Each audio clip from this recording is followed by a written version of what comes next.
What is the third space? Your home is your first space and your work is your second space. People need a third space. The third space, sociologists talk about it. For us, most of us, it's a masjid. The Prophet ﷺ established a third space, essentially. Not, establish a third space, but we can describe it as a third space, which is the house of Allah. And that is the greatest of third spaces. So, but we're going to talk about this. In sociology is all observations of how humans behave and analysis of how humans behave. And some of it's, pretty neat to read. So one of the sociologists, a guy named Oldenburg, he has these characteristics and he says, your home is a place where people live. The second place is the workplace, where people spend most of their time, actually. And the third place are the anchors of the community. The third space is where you go in public and really the community forms and gels around the third space, according to the sociological view of things. And so far, it makes sense, right? That's where the community gels. That's where norms are established. What is normal behavior? It's usually established in all three spaces, but mainly that third space. Where is the community addressed? As opposed to just the workspace, you don't address the community. If you have a store or something or an office, you don't address the community. So you address the community in these third spaces. Now, why are we talking about this? We're talking about this mainly because it got on a bunch of our radars, the nature of the so-called Muslim third space that is not the masjid, for these so-called unmosqued types. Now, I don't have much sympathy for someone who says I'm unmosqued because I find there's some entitlement there. And there's a lack of humility there. Nonetheless, don't those people also need some kind of dawah?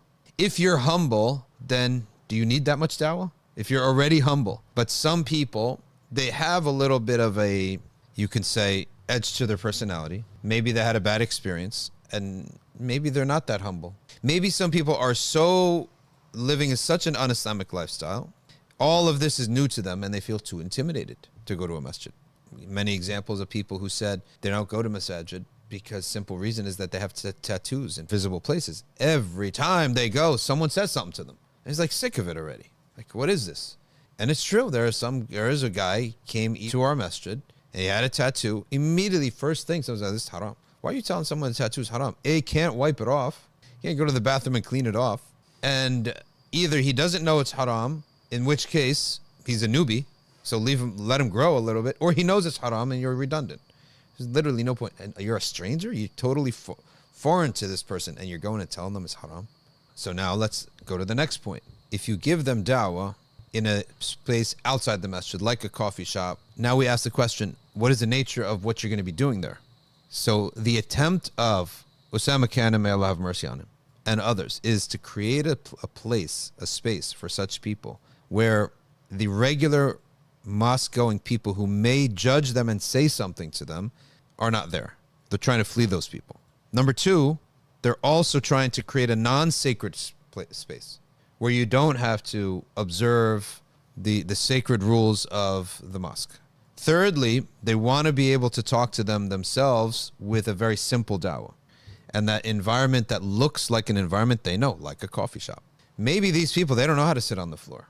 They'll feel so alien sitting on the floor. It's a barrier to entry that is unnecessary. The culture of the people there, the nature of the sitting, what's going on here, have no clue what's going on. We go in there and we see, okay, people praying nafilah before Isha, for example. A guy over there making wudu. A pair of socks in the musalla is not foreign to us. Do you know how many people that's all this sight right there that you just saw for 5-10 minutes is completely foreign to them?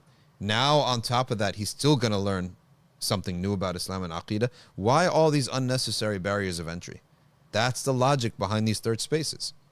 So now we have to get to the controversial part. All this, I think everyone can understand this so far. But here is where the controversial side of things come into play, which is namely the question of when a Muslim operates a third space in the name of dawah, what munkarat will he be tolerant of? And is that correct? Are we allowed to tolerate munkar? Sometimes you think maybe, you know what, certain things a knowledgeable Muslim just cannot do. He just cannot do it. If an ignorant Muslim does it, that's his thing. Or can we bend and look for the barely acceptable positions in madhabs to establish something? Are we going to act like we also don't go to restaurants and coffee shops that do have music in the background, So why is it okay for us to attend it? Because you have no other place to go. But I can't establish that for myself. I can't go and do that myself. But if a Muslim were to do that, and sometimes these places are like that, they don't have many rules. It's just like a coffee shop. And then once a week, someone comes, gives a talk.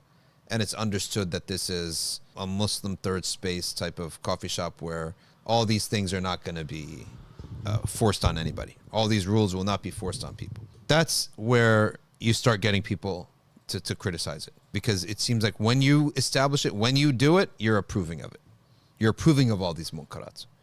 And on top of that, the second criticism comes when now you've actually created a very attractive place for the nafs. Now you have tulab ilm sort of getting lazy and say, yeah, let's just go here.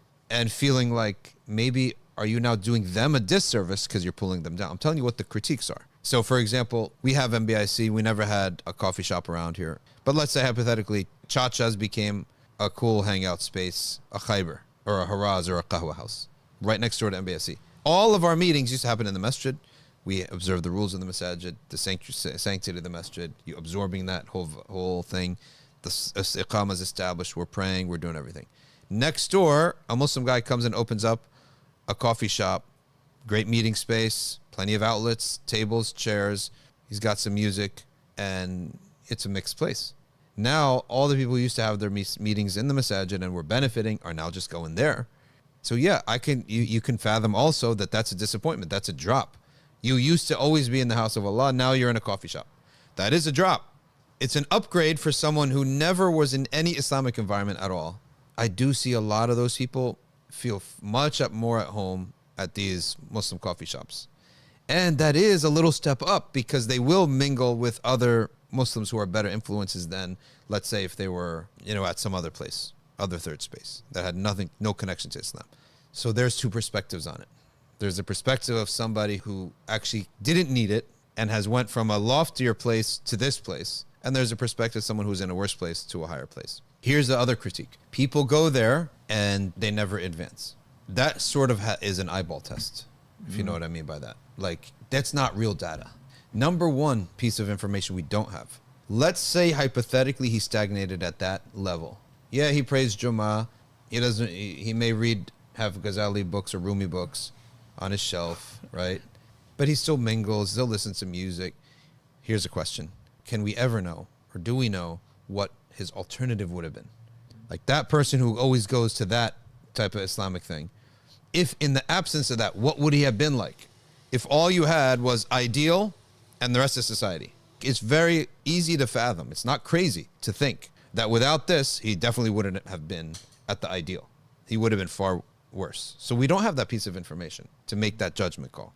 But we do also, I can also do an eyeball test and tell, yeah, this guy, if he wasn't here, he would have been somewhere else.